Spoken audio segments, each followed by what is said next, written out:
Mi novia publicó, es un vago que ni siquiera puede pagar el alquiler, mientras yo, en secreto, le pagaba la maestría.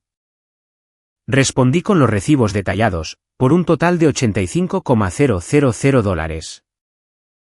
Sus amigos se quedaron en silencio. Su universidad auditó su financiamiento, y ella fue expulsada por fraude financiero. Mi novia publicó, es un vago que ni siquiera puede pagar el alquiler, mientras yo, en secreto, le pagaba la maestría.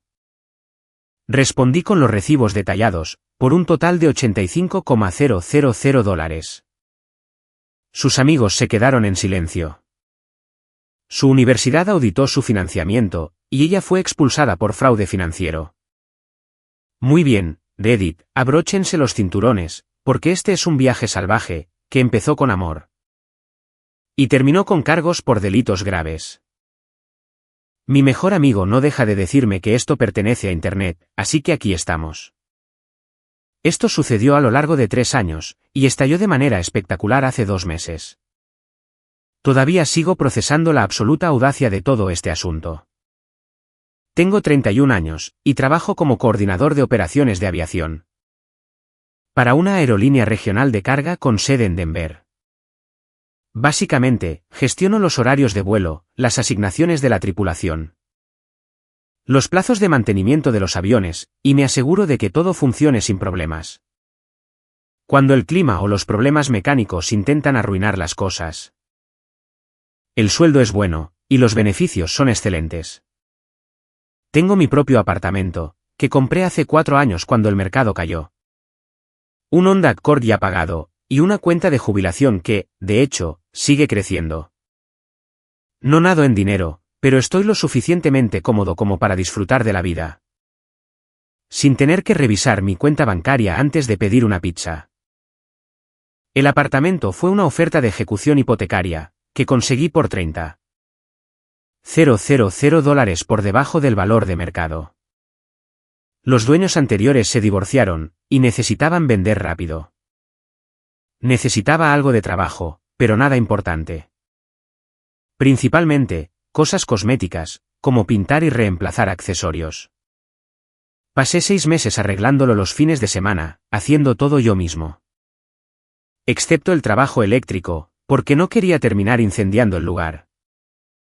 Tiene 2 habitaciones, 2 baños, y está en un vecindario decente con estacionamiento real. El pago mensual de mi hipoteca era menor que el alquiler de la mayoría de las personas.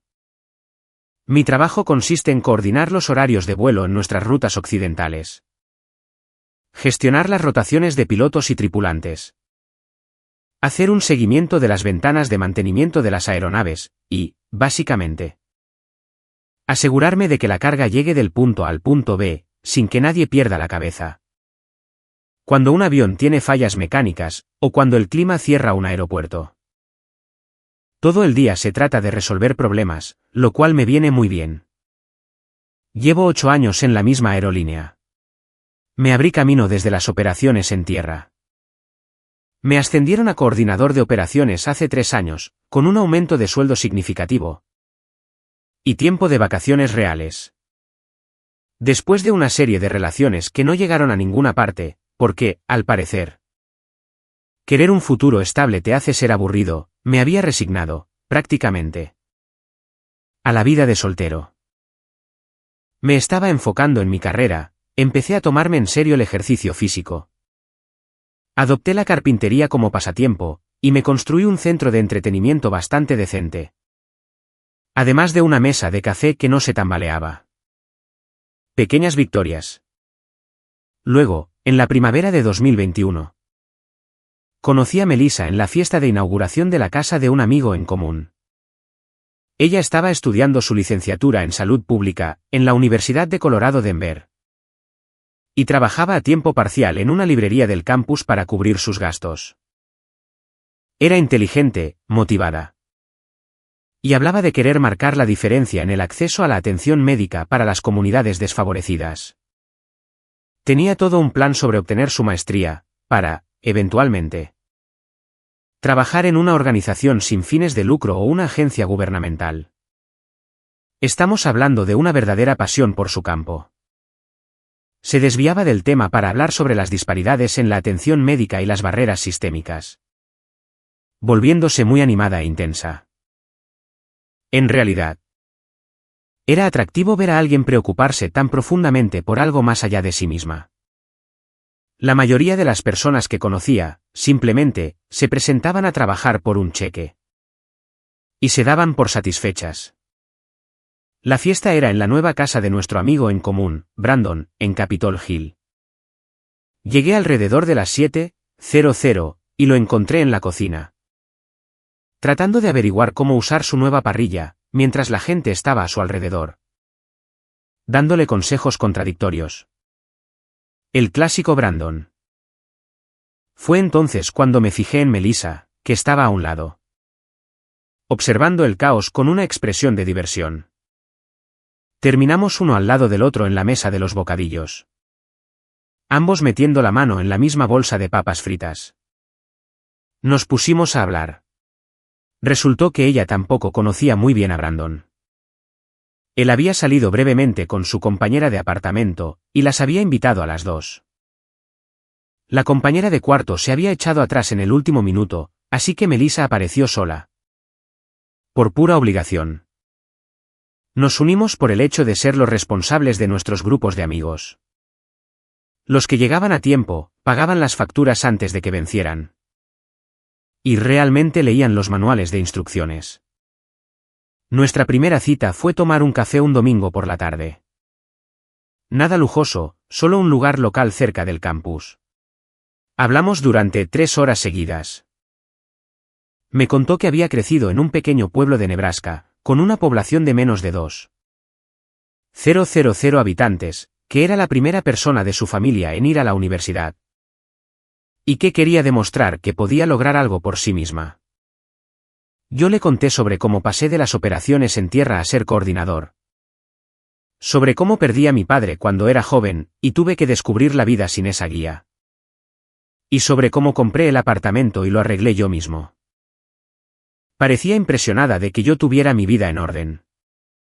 Dijo que la mayoría de los chicos que había conocido en la universidad todavía estaban intentando descubrir cómo lavar la ropa. Mi papá había sido mecánico de aviones antes de que el cáncer se lo llevara cuando yo tenía 19 años. Él me enseñó a prestar atención a los detalles, a seguir los procedimientos, y a documentarlo todo. Esas lecciones se quedaron conmigo, incluso después de que él se fuera. Empezamos a salir oficialmente un mes después.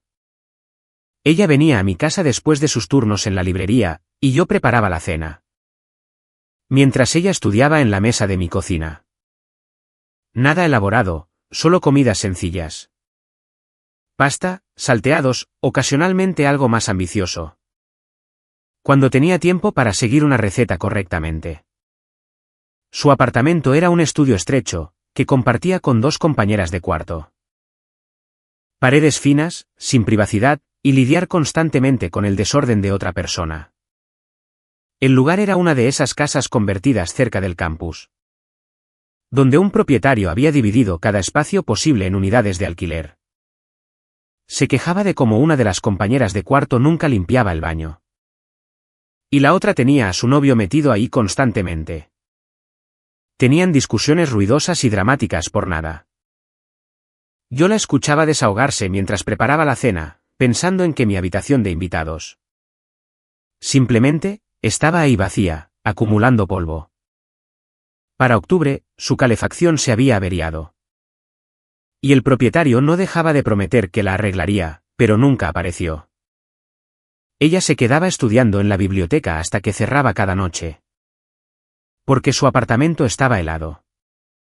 Fue entonces cuando le sugerí, en serio, que se mudara a mi habitación de invitados. A los 6 meses, le sugerí que se mudara a mi habitación libre. No era como mudarnos juntos oficialmente, solo era convertir mi cuarto de invitados en su espacio, para que pudiera concentrarse en los estudios, sin el drama de las compañeras. De todos modos, yo no lo estaba usando para nada, excepto para guardar cajas y muebles viejos.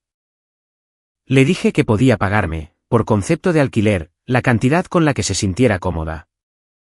Mucho menos que dividir ese estudio entre 3. Al principio dudaba, no quería sentir que se estaba aprovechando. O que creaba un desequilibrio en la relación. Le dije que tenía sentido práctico.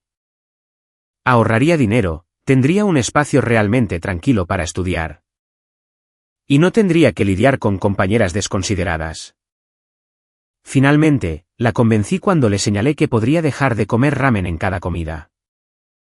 Melissa se mudó en diciembre de 2021.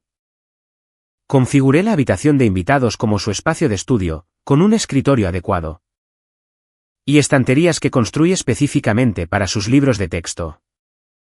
Se quedaba allí la mayoría de las noches, trabajando en sus tareas. Mientras yo trabajaba en mis proyectos en la sala de estar. Un arreglo cómodo que funcionaba para ambos. Se graduó de su licenciatura en mayo de 2022. Pedí el día libre en el trabajo para asistir a la ceremonia, le llevé flores. Y luego las invité a ella y a su madre a cenar. En un restaurante de carnes que ella había mencionado que quería probar. Su madre voló desde Nebraska, se alojó en un hotel cercano. Y parecía genuinamente agradecida de que alguien estuviera apoyando a su hija. Su madre, Linda, era una mujer muy sensata, que había criado a Melissa sola. Después de que su padre se fuera cuando ella tenía 6 años. Trabajó en 2 empleos durante la mayor parte de la infancia de Melissa para mantener las cosas a flote. Se notaba que estaba orgullosa, pero, al mismo tiempo, preocupada de que su hija asumiera más deudas estudiantiles para la escuela de posgrado. No dejaba de darme las gracias por estar ahí para Melissa. Decía que era bueno saber que alguien la respaldaba. La cena de graduación fue en el Mortons del centro. Linda insistió en pagar, pero no se lo permití. Ella había volado en una aerolínea de bajo costo. Y se estaba quedando en un Motel 6 para ahorrar dinero. Lo menos que podía hacer era pagar una buena comida. Hablamos sobre los planes futuros de Melissa, sus perspectivas de trabajo. Y lo que quería hacer con su título.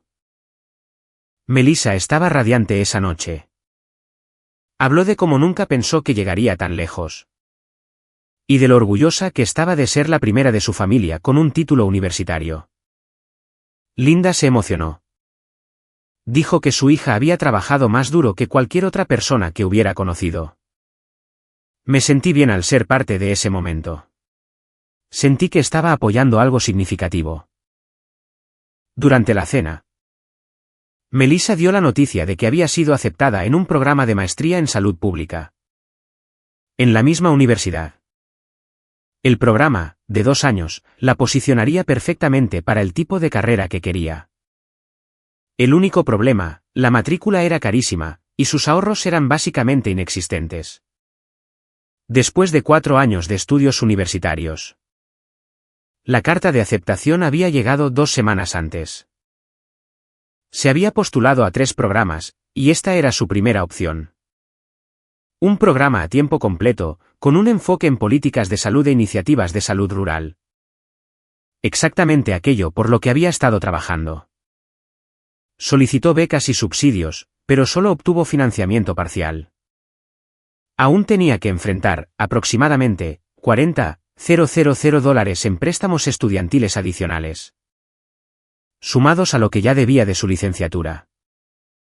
Podía ver el estrés en su rostro cuando hablaba de la deuda, como la estaba carcomiendo por dentro. Sus préstamos de grado ya rondaban los $35,000. Añadir otros $40,000 encima la dejaría en una deuda total de $75,000. El peso de todo eso la estaba aplastando, incluso antes de haber comenzado el programa. Me quedé allí sentado, escuchándola repasar la logística. Viéndola estresarse por un dinero con el que yo, de hecho, podía ayudar. Tenía unos $120,000 en ahorros, entre mi fondo de emergencia, inversiones y cuentas generales. No era rico, pero estaba cómodo. Fue entonces cuando tomé lo que creí que era la decisión de un novio comprensivo. Le dije que la ayudaría a cubrir los costos. No como un préstamo que tendría que devolver con intereses. Simplemente, ayudar a mi novia a perseguir sus sueños, sin ahogarse en deudas. En ese punto, ya llevábamos juntos más de un año. Las cosas iban en serio. Hablar de un futuro a largo plazo parecía lo correcto. Al principio intentó negarse, dijo que era demasiado dinero. Y que no podía aceptar ese tipo de ayuda. Insistí, le dije que lo viera como una inversión en nuestro futuro juntos. Que podría devolverme el dinero eventualmente, si eso la hacía sentir mejor. Pero que no había presión ni plazos. Discutimos sobre el tema durante casi una hora. Finalmente, la convencí cuando le señalé que gastaría más que eso en un auto de lujo que no necesitaba. Al menos, de esta manera, el dinero se destinaba a algo significativo. Después de muchas idas y venidas, finalmente aceptó, lloró un poco, me abrazó fuerte. Y me dijo que yo era lo mejor que le había pasado en la vida. Aquí es donde necesito desglosar exactamente de cuánto dinero estamos hablando. Porque esto se vuelve importante más adelante. La matrícula del programa de maestría era de $38,000 en total, por los 2 años. Ella tenía $15,000 en fondos de becas y subvenciones. Eso dejaba $23,000 que debían ser cubiertos. Luego estaban los libros y suministros, aproximadamente $2,000 por año. Porque los libros de texto de nivel de posgrado son un robo a mano armada. Cuotas del campus, cuotas de tecnología, cuotas de laboratorio. Todos esos cargos aleatorios que sumaban unos $500 por semestre. Más los gastos de manutención. Le dije que no se preocupara por el alquiler, pero todavía tenía el pago del auto, el seguro. La factura del teléfono, las compras, la gasolina, todas las cosas normales de la vida. Empecé a cubrir la mayor parte de los gastos del hogar, para que pudiera concentrarse en estudiar. En lugar de trabajar a tiempo completo. Hice los cálculos recientemente, porque soy muy meticuloso con las finanzas. A lo largo de 2 años, gasté, aproximadamente, $85,000 apoyando su educación y sus gastos de manutención. Matrícula y tarifas, $26,000. Libros y materiales, $4,000. El pago de su auto, porque no podía pagarlo mientras estudiaba, $12,000. Seguro, teléfono y servicios a su nombre que yo pagaba, $8,000. Compras y gastos del hogar, $20,000. Costos aleatorios como facturas médicas, reparaciones del auto y emergencias, $15,000. Total, $85,000. Llevé registros detallados, porque así es como funciona mi cerebro. Cada pago de matrícula, cada compra de un libro de texto. Cada vez que cubría el pago de su auto o de su seguro, lo anotaba en una hoja de cálculo. No porque estuviera planeando echárselo en cara, sino porque hacer un seguimiento de los gastos es algo natural cuando trabajas en logística. En realidad, mantener la hoja de cálculo era bastante satisfactorio. Tenía columnas para la fecha, categoría, monto, método de pago, notas. Y estaba codificada por colores según el tipo de gasto. Comenzó como una forma de monitorear mi propio presupuesto. Pero se convirtió en este registro exhaustivo de todo lo que había aportado. La actualizaba todos los domingos por la noche, mientras hacía mi revisión financiera habitual. Se graduó con su maestría en mayo de 2024. También asistí a esa ceremonia. Llevé flores más grandes, e invité a su madre a una cena aún mejor. Melissa ya había conseguido un trabajo que comenzaba en junio. En un departamento de salud del estado. Un salario decente, con buenos beneficios y espacio para ascender. Todo estaba encajando, exactamente como lo habíamos planeado. Su trabajo era un puesto de analista de políticas, enfocado en el acceso a la atención médica rural. Exactamente el tipo de trabajo que le apasionaba. Un salario inicial de $55,000. que era bastante sólido para un puesto gubernamental de nivel de entrada. Además, los beneficios eran fenomenales. Ella estaba encantada. No dejaba de hablar de que esto era todo por lo que había trabajado. Yo estaba genuinamente feliz por ella, orgulloso. E incluso me sentía bien al saber que había ayudado a que sucediera. Ese verano, las cosas fueron geniales. Comenzó su nuevo trabajo. Cenábamos juntos la mayoría de las noches. Me contaba sobre los proyectos en los que estaba trabajando. Habló de mudarse a la habitación principal de manera oficial, ya que llevábamos 3 años juntos.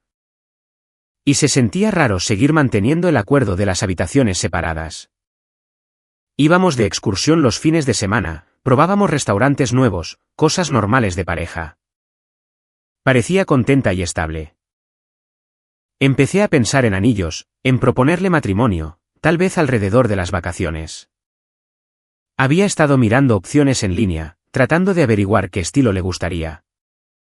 Entonces llegó agosto, y todo empezó a cambiar. Llegaba a casa del trabajo y, de inmediato, desaparecía en su habitación en lugar de pasar el rato. Empezó a decir que estaba cansada, que necesitaba tiempo a solas para descomprimirse. Me pareció justo. El estrés de un nuevo trabajo es real. Pero se convirtió en la rutina de todas las noches. Cuando yo sugería hacer algo juntos los fines de semana. Decía que tenía planes con compañeros de trabajo, haciendo amigos en el nuevo empleo. Haciendo contactos, y construyendo relaciones profesionales. Tenía sentido. No podía culparla por eso. También empecé a notar otros cambios. Había cambiado la contraseña de su teléfono. Solía ser algo simple que ambos sabíamos. De repente, era diferente. Y se ponía a la defensiva cuando yo lo mencionaba.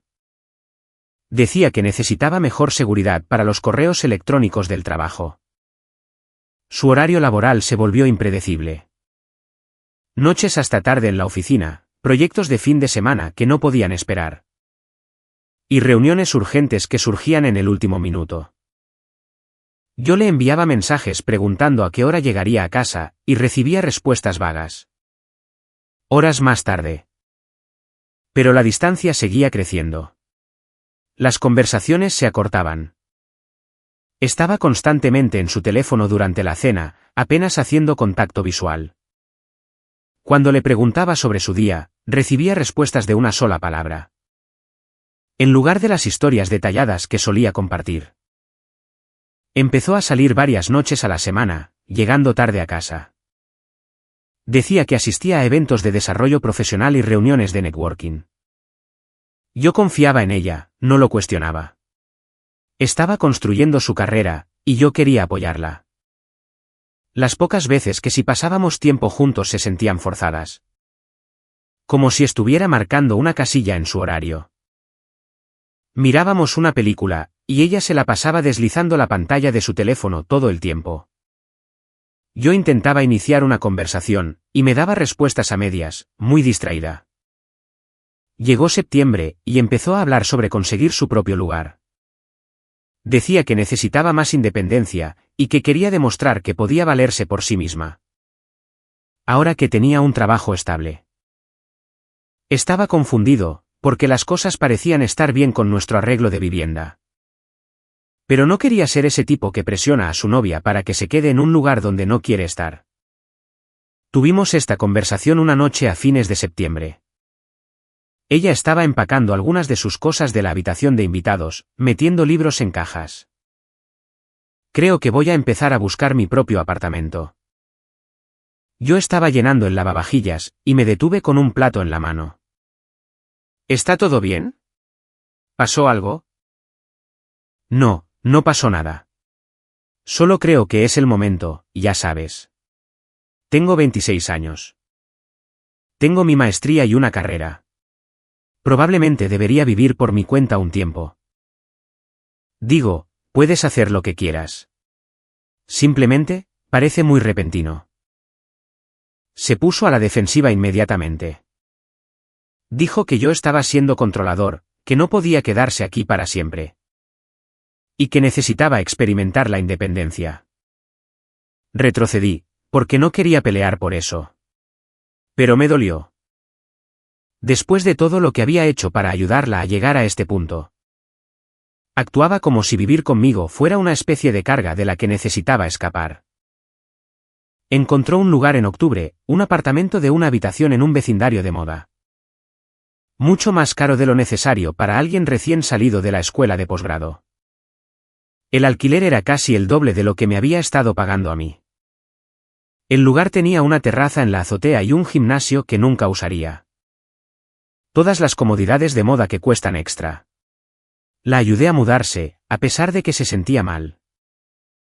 Subí cajas por 3 tramos de escaleras, mientras ella dirigía donde debía ir cada cosa. Sus nuevos compañeros de trabajo aparecieron para ayudar. Personas que nunca había conocido. Me miraron raro, como si ya hubieran escuchado alguna versión sobre mí que no era nada halagadora. Hice 3 viajes con mi camioneta para mudar todas sus cosas. Los muebles que había acumulado, los artículos de cocina, y las decoraciones. Al final del día, yo estaba exhausto, y ella apenas me dio las gracias. Solo parecía ansiosa de que yo me fuera, para poder seguir instalándose con sus nuevos amigos. Después de que se mudó, pasamos de vernos a diario, a vernos tal vez una vez a la semana. Ella siempre estaba ocupada con el trabajo o con planes con amigos. Nuestra relación se convirtió en estas reuniones programadas. En lugar de la interacción diaria natural que habíamos tenido durante 2 años. Traté de hablar con ella sobre esto a principios de noviembre. Le pregunté si tenía dudas sobre nosotros, si había alguien más, o si yo había hecho algo mal. Dijo que yo estaba siendo paranoico e inseguro. Y que solo necesitaba espacio para adaptarse a su nuevo trabajo y a su situación de vivienda. Banderas rojas por todas partes, pero las ignoré, porque había invertido 3 años y $85,000 en esta relación. La falacia del costo hundido en acción. Luego llegó diciembre. El 3 de diciembre para ser específico. Fue entonces cuando todo mi mundo se puso patas arriba. Yo estaba navegando por las redes sociales durante mi descanso para almorzar en el trabajo. Navegando sin pensar, mientras me comía un sándwich. Era lunes por la tarde, un día tranquilo en la oficina, y no pasaba nada urgente. Fue entonces cuando vi la publicación. Melissa había compartido una especie de cita inspiradora sobre mujeres fuertes e independientes. Que no necesitan a nadie. Como sea. Cosas bastante estándar de las redes sociales. Pero la leyenda que escribió decía: por fin vivo mi verdad. Después de lidiar con un novio vago que ni siquiera podía pagar su propio alquiler. Algunas personas realmente piensan que hacer el mínimo esfuerzo es suficiente. Ya no. Me estoy rodeando de personas que realmente tienen ambición y empuje. Literalmente me atraganté con mi sándwich. Tuve que agarrar mi botella de agua y tomarme la mitad de golpe, mientras mi compañero de trabajo, James, me preguntaba si estaba bien. Ni siquiera pude responder. Solo lo saludé con la mano, mientras trataba de procesar lo que acababa de leer. Un novio vago que ni siquiera podía pagar el alquiler. A estas alturas, soy dueño de mi propio apartamento.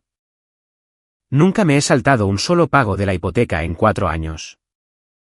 Mi puntaje de crédito está por encima de los 700. Tengo ahorros de emergencia y cuentas de jubilación. Literalmente la había estado manteniendo económicamente durante 2 años seguidos. Pero esa ni siquiera es la peor parte. Los comentarios eran una locura. Todos sus amigos intervinieron para apoyarla, llamándome perdedor. Diciendo que se merecía algo mejor, y animándola a bloquearme y seguir adelante. Personas que había conocido en reuniones, personas con las que había sido amigable. Todos atacando basándose en mentiras completas. Su amiga Ashley comentó: amiga, sí. Cargaste con esa relación por tanto tiempo. Es hora de subir de nivel. Otra amiga, Katie, siempre supe que él te estaba frenando. Ahora que eres libre, vas a prosperar. un tipo llamado Jordan, del que nunca había oído hablar. Los hombres de verdad cuidan a sus mujeres, no al revés. Esquivaste una bala. Simplemente, comentarios absolutamente crueles acerca de cómo yo era una sanguijuela. Y de que ella me había estado manteniendo financieramente durante años. Más de 40 comentarios y subiendo, todos haciendo eco del mismo sentimiento. La pobre Melissa finalmente escapó de su novio vago. Me senté ahí, en mi auto, leyendo los comentarios.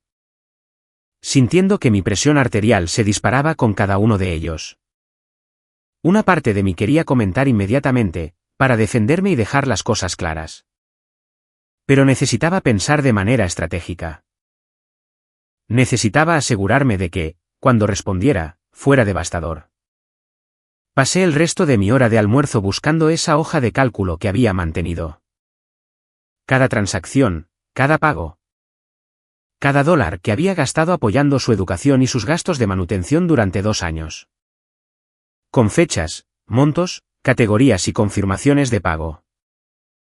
La hoja de cálculo estaba organizada por categoría y fecha, tenía pestañas para pagos de matrícula. Libros y útiles, gastos de vehículos, servicios, gastos de manutención, costos médicos. Y gastos varios. Cada entrada incluía la fecha, el proveedor, el monto, el método de pago. Y notas sobre para qué era. Podía ver toda la historia expuesta en filas y columnas.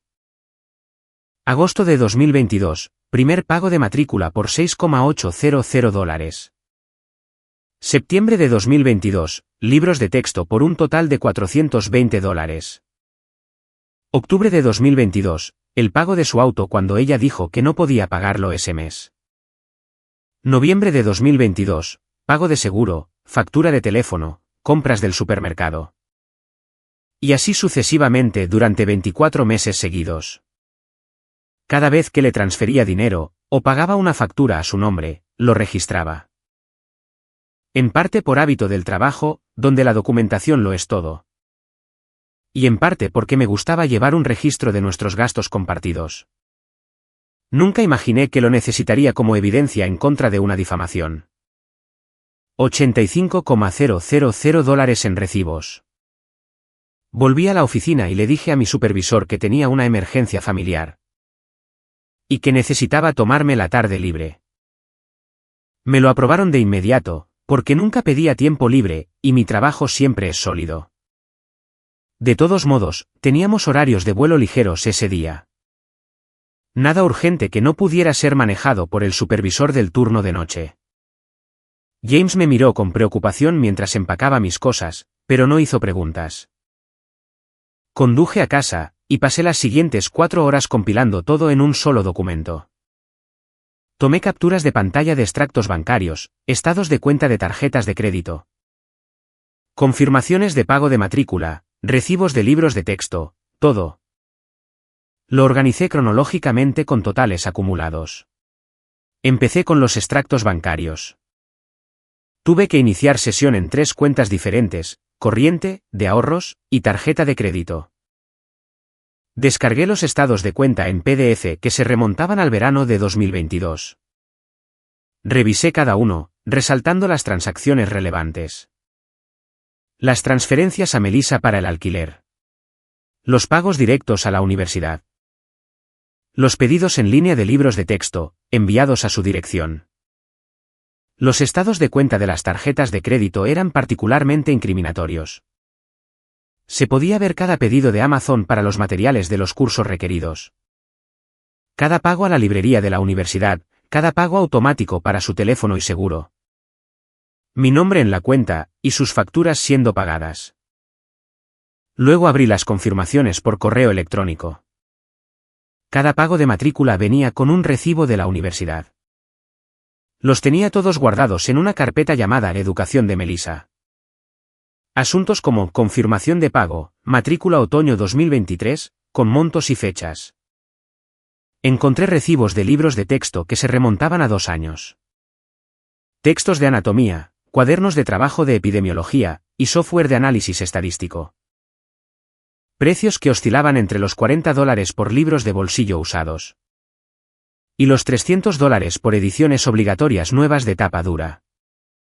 Sumaban más de $4,000 solo en materiales del curso. Las confirmaciones del pago del auto de mi banco, que mostraban las transferencias mensuales a la compañía de préstamos para su automóvil.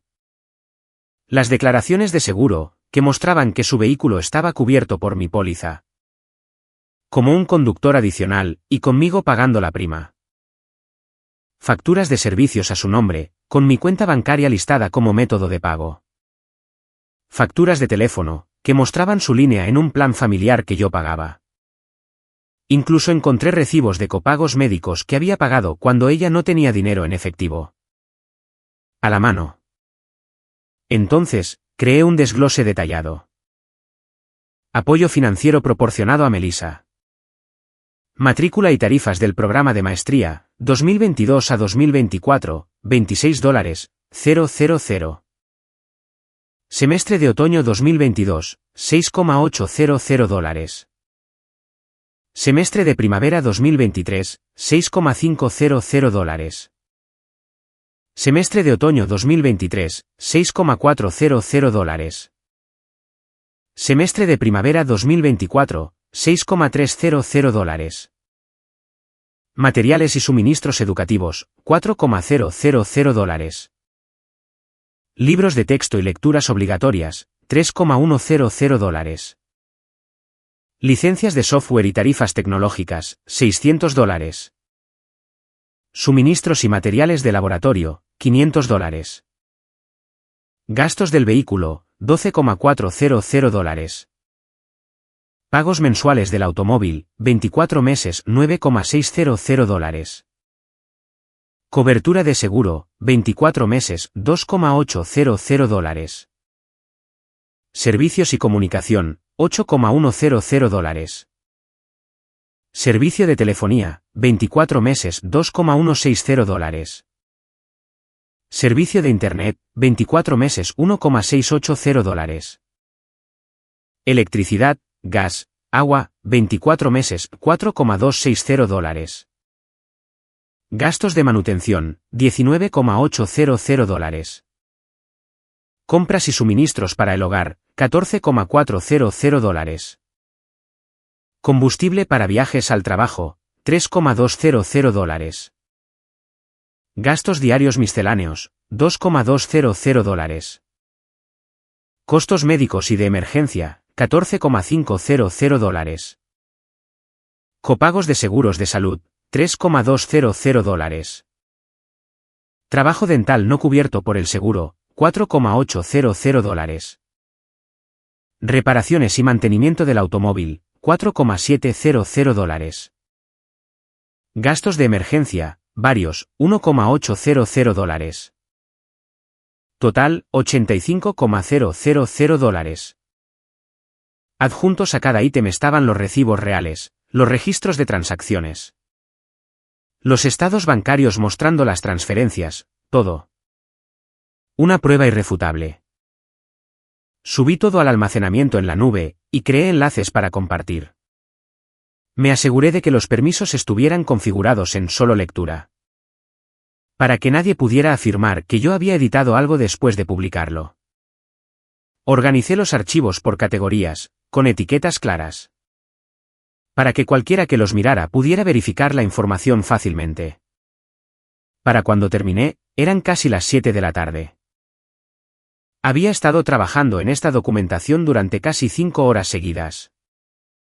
Me daban calambres en las manos de tanto escribir. Tenía los ojos cansados de mirar extractos bancarios y recibos. Pero tenía lo que necesitaba. Un desglose completo, detallado y totalmente documentado. Sobre exactamente qué tan vago había sido yo. Y luego, lo dejé reposar un día. Quería asegurarme de que estaba haciendo esto por las razones correctas. Y no solo por enojo o sentimientos heridos. Esto no era algo de lo que pudieras retractarte una vez que estuviera ahí afuera. Estábamos en el territorio de la opción nuclear. Lo consulté con la almohada. Me desperté a la mañana siguiente, y volví a revisar sus redes sociales. La publicación seguía ahí. Los comentarios habían aumentado a más de 100. La gente todavía me llamaba vago, perdedor, un desperdicio de espacio. Ella no había corregido a nadie, ni había eliminado la publicación. Ni siquiera había intentado suavizar la narrativa. O sugerir que la gente no conocía toda la historia. De hecho, parecía estar disfrutando de la atención. Publicó un comentario de seguimiento diciendo: gracias a todos por el apoyo. Significa mucho saber que no estoy sola en esto. Al parecer, no estaba sola a la hora de mentir sobre mí. Fue entonces cuando decidí que ella había elegido su camino, y que yo iba a prenderle fuego. El 4 de diciembre, alrededor de las 2:12 de la noche. Publiqué mi respuesta como un comentario en su publicación original. Interesante descripción de mi persona. Aquí hay un desglose detallado de los $85,000 que gasté para apoyar tu maestría y tus gastos de manutención de 2022 a 2024, ya que, aparentemente, soy un vago que no puede pagar el alquiler. Luego publiqué el desglose completo, con enlaces a una carpeta de almacenamiento en la nube, que contenía todos los recibos y la documentación. Presioné enviar, y vi cómo se desataba el caos en tiempo real. Los primeros minutos fueron de silencio. No hubo comentarios nuevos, ni reacciones. Me imagino que la gente estaba haciendo clic en los enlaces, mirando los recibos. Y haciendo los cálculos por sí mismos. Entonces, su amiga Ashley borró su comentario. Luego Katie borró el suyo. Después, unas 15 personas más, que me habían insultado, borraron sus comentarios en menos de 10 minutos. Los me gusta de su publicación original empezaron a desaparecer. Pasaron de más de 200 a unos 30, en el lapso de una hora. Empezaron a aparecer nuevos comentarios, pero estos tenían un tono muy diferente. Espera, él pagó toda tu maestría. Esto es real. Estos recibos parecen legítimos. Entonces, ¿te estuvo manteniendo financieramente mientras estudiabas? Esto es fraude. Básicamente, ella le robó $85,000 a este chico. Alguien etiquetó a varios de sus compañeros de trabajo. Alguien más etiquetó a su mamá. La publicación se estaba compartiendo en otros grupos y foros. Yo no respondí a nada de eso. Simplemente dejé que los recibos hablaran por sí mismos. Mi teléfono empezó a estallar en menos de una hora. Melissa me llamaba una y otra vez. Los mensajes de texto llegaban a raudales. Primer mensaje: ¿qué demonios te pasa? Segundo mensaje: borra eso ahora mismo. Tercer mensaje: me estás arruinando la vida. Cuarto mensaje: confía en ti, y así es como me pagas. Quinto mensaje: todos en el trabajo están viendo esto. Sexto mensaje: mi jefe me acaba de preguntar sobre esto. Séptimo mensaje: eres una persona terrible. Octavo mensaje: no puedo creer que alguna vez te haya amado. Noveno mensaje: por favor, quítalo. Te lo ruego. Décimo mensaje: te devolveré cada centavo. Solo bórralo. Los mensajes seguían llegando. Los veía entrar uno tras otro, cada uno más desesperado que el anterior.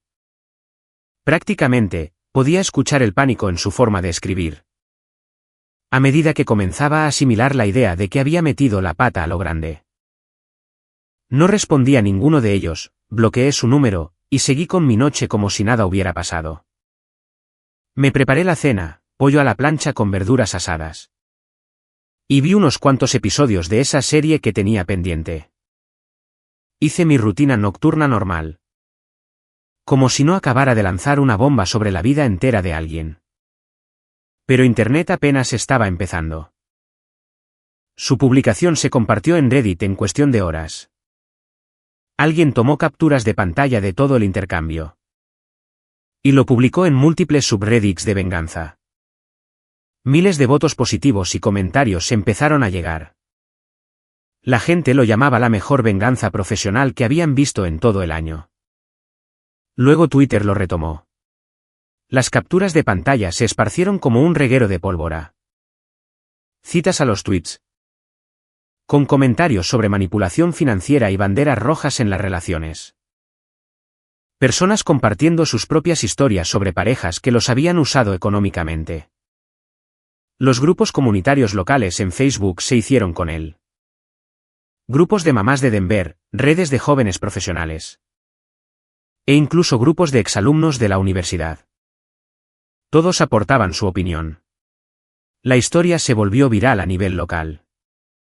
Mujer llama vago a su novio después de que él gastara $85,000 en su educación. Los blogs de noticias locales lo retomaron el 5 de diciembre. Las cuentas de Instagram de chismes, dedicadas al drama en Colorado, publicaron al respecto. Se convirtió en todo un tema sobre el abuso financiero y la manipulación en las relaciones.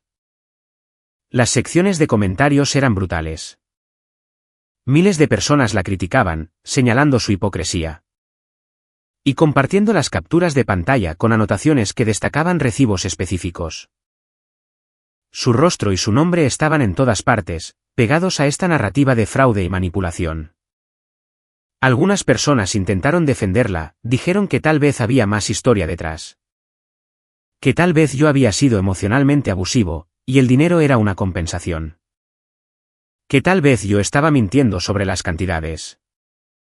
Pero los recibos estaban todos ahí, accesibles al público, e imposibles de refutar. Otros decían que yo era igual de malo por exponerla públicamente, en lugar de manejarlo en privado. Decían que los hombres de verdad no lavan los trapos sucios en las redes sociales. Y que yo era un mezquino y un vengativo por avergonzarla de esa manera. Aparentemente, alguien de su lugar de trabajo lo vio, y lo compartió internamente. Para el 5 de diciembre, varias personas de su oficina habían visto la carpeta de evidencia. Su reputación profesional estaba siendo hecha trizas en tiempo real. Alguien más lo envió a un programa de radio local, que hacía segmentos sobre dramas de pareja. De hecho, me llamaron para preguntarme si quería salir al aire y contar la historia. Me negué de inmediato. No estaba intentando convertir esto en un circo mediático. Solo quería que la verdad saliera a la luz. Para el 5 de diciembre, alguien había enviado todo el intercambio a la Universidad de Colorado Denver. No fui yo. Quiero ser claro en eso. Yo no la denuncié. Alguien más que vio los recibos ató cabos sobre el fraude de la beca. Y se comunicó con la oficina de ayuda financiera de la universidad.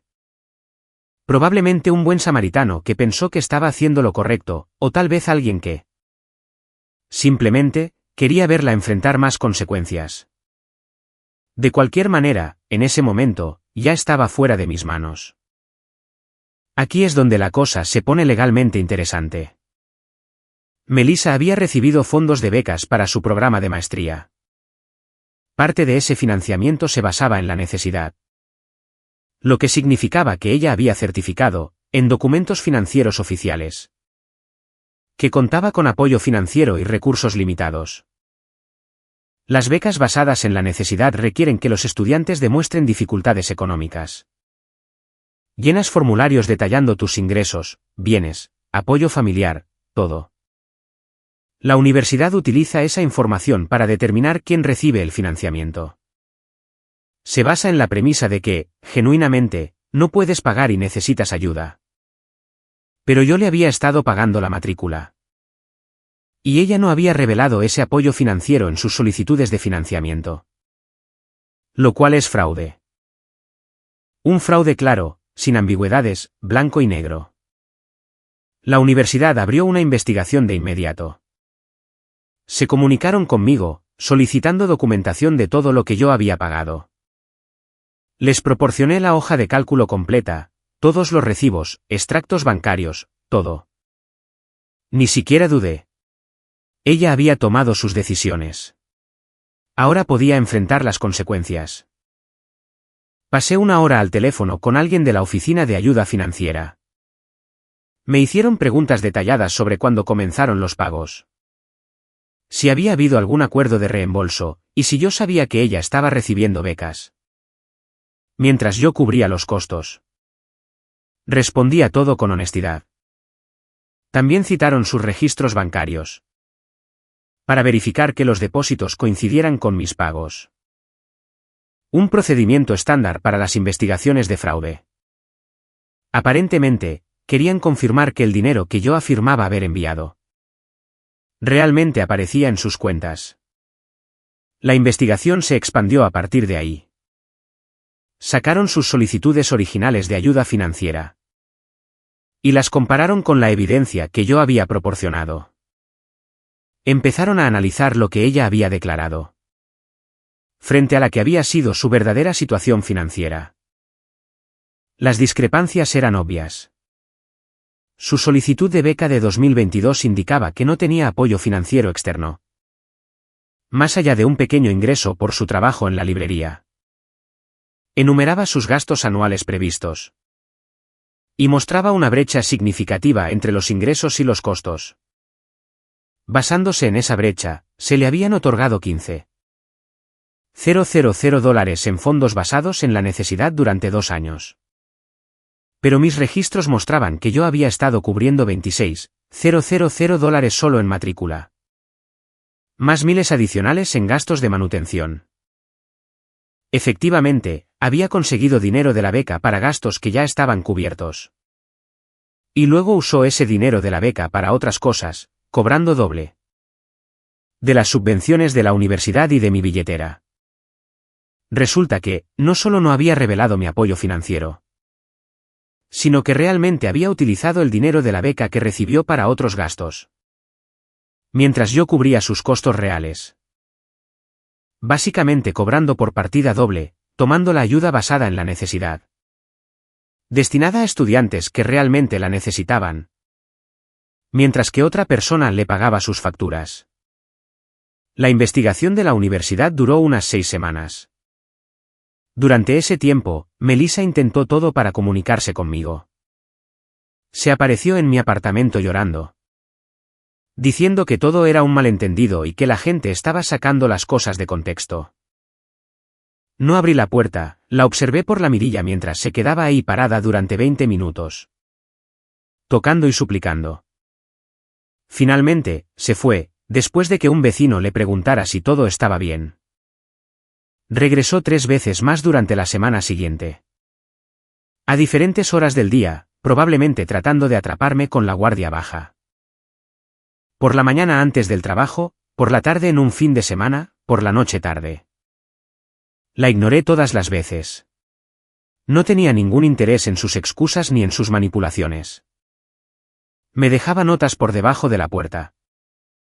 Largas cartas escritas a mano donde explicaba que había estado estresada y que había cometido un error con la publicación en las redes sociales, que se había estado desahogando con amigos y que no tenía la intención de que se hiciera público de esa manera, que lo borraría y se disculparía si yo tan solo hablaba con ella. Demasiado poco, demasiado tarde. Debería haber pensado en eso antes de llamarme vago delante de cientos de personas. Hizo que amigos en común se comunicaran en su nombre, pidiéndome que emitiera un comunicado, diciendo que yo había exagerado o que habíamos tenido un acuerdo. Los ignoré a todos. Eran las mismas personas que se habían sumado en los comentarios llamándome perdedor. Habían mostrado sus verdaderos colores, y yo no tenía ningún interés en hacerles favores. Brandon me llamó, trató de jugar a ser el mediador, y dijo que Melissa realmente la estaba pasando mal, y que, tal vez, yo podría ayudar a suavizar las cosas con la universidad. Le dije que no estaba interesado en ayudar a alguien que me había humillado públicamente. Se frustró y me dijo que yo estaba siendo terco y vengativo. Dejé de hablar con él después de esa llamada. Ashley intentó enviarme mensajes desde un número nuevo que yo no había bloqueado. Un mensaje largo sobre cómo todo el mundo comete errores, y que yo debería ser la persona madura en esta situación. Le recordé que ella había comentado en la publicación original, amiga, sí. Cargaste con esa relación por tanto tiempo. Le pregunté cómo era posible que mantener a alguien financieramente durante 2 años equivaliera a que ella me mantuviera a mí. No respondió. Incluso su madre me llamó a mediados de diciembre. Esa llamada dolió, porque Linda realmente me caía bien. Estaba sollozando en el teléfono, rogándome que ayudara a su hija. Diciendo que Melissa había cometido un error estúpido. Pero que no merecía que le destruyeran la vida. Linda a duras penas logró terminar la conversación sin desmoronarse. Se le quebraba la voz, y hacía largas pausas para componerse. Podía escuchar la desesperación y el miedo. Estaba aterrorizada por el futuro de su hija. Le dije la verdad a Linda. Su hija me humilló públicamente y les mintió a todos sobre el hecho de que yo era un vago. Tomó sus decisiones. Las consecuencias eran suyas, y tenía que lidiar con ellas. Por favor. Es mi única hija. Simplemente estaba dolida y dijo una estupidez. Ya sabes cómo se pone cuando está emocional. Linda. Esto no fue un lapso momentáneo. Dejó que cientos de personas me llamaran vago y no corrigió a ni una sola. Eligió mentir sobre mí para quedar bien ella. Linda se quedó callada y luego dijo. Me había dicho que la habías estado ayudando un poco con los gastos. Pero no que fuera tanto. Me dijo que dividían todo en partes iguales. Eso pegó de manera diferente. Ni siquiera su propia madre sabía el alcance real de lo que yo había estado cubriendo. Melissa les había estado mintiendo a todos, no solo a sus amigos. Había creado toda esta narrativa alternativa, donde ella era la mujer independiente que se hacía cargo de sus propios gastos. Lo siento, Linda. De verdad lo siento, pero no puedo ayudarla con esto. Ella misma cavó este hoyo. Linda lloró aún más fuerte y colgó. No he sabido nada de ella desde entonces. Ni siquiera su propia madre sabía el alcance real de lo que yo había estado cubriendo. A mediados de enero, la universidad concluyó su investigación. Se determinó que Melissa había cometido fraude financiero, al no revelar un apoyo financiero sustancial en sus solicitudes de fondos. La universidad le revocó el título de maestría, y la expulsó de forma retroactiva. Permítanme repetir eso. Le revocaron su título. El trozo de papel que se había pasado 2 años ganando. La calificación con la que había conseguido su trabajo actual, todo desapareció. La universidad también exigió el reembolso de los $15,000 en fondos de beca que había recibido. Le dieron 30 días para devolver el dinero o enfrentarse a acciones legales. Su empleador se enteró en 48 horas. Es difícil mantener eso en secreto. Cuando se convierte en un registro público que tu título fue revocado por fraude. La despidieron a finales de enero por tergiversar sus cualificaciones durante el proceso de contratación. Recibí una carta de su abogado en febrero, intentando negociar un acuerdo. Querían que yo firmara una declaración, diciendo que el dinero era un regalo sin expectativas de reembolso. Y que ella no había cometido fraude. A cambio, retiraría cualquier posible demanda por difamación en mi contra. Mi abogado respondió con una versión muy profesional del piérdanse. Señaló que yo tenía pruebas documentadas de cada dólar gastado. Que su publicación pública era la verdadera difamación. Y que ella había cometido un fraude verificado. Retrocedieron después de eso. Llegó marzo, y me enteré, a través de Brandon, de que ella había incumplido con el primer pago a la universidad. Habían enviado su cuenta a cobranzas. Estaba trabajando en el sector minorista de vuelta en Nebraska, viviendo con su madre. Tratando de juntar los $15,000. Su reputación profesional en salud pública quedó completamente destruida. Las noticias vuelan en esos círculos. Cualquiera que buscara su nombre encontraba el caso de fraude, el título revocado. Y todo el desastre. Abril trajo otra novedad. Alguien de su grupo del programa de posgrado se puso en contacto conmigo. Resulta que otros 3 estudiantes habían reportado preocupaciones similares. Acerca de que otros compañeros de clase, posiblemente, estuvieran tergiversando sus situaciones financieras para obtener ayuda. La universidad había abierto investigaciones adicionales, basándose en lo que salió a la luz por el caso de Melissa. Mi vida continuó con bastante normalidad. Todavía tengo mi trabajo. Todavía tengo mi apartamento. Mi situación financiera se recuperó muy bien. Empecé a salir con alguien nuevo en mayo. Ella es higienista dental. Tiene su propio lugar. Paga sus propias facturas. Nos estamos tomando las cosas con calma, y mantengo mis finanzas completamente separadas. Me encontré a Linda en un supermercado en junio. Se veía exhausta. Empezó a decirme algo, y luego, simplemente, sacudió la cabeza y se alejó. Supe por otra persona que Melissa todavía trabajaba en el comercio minorista.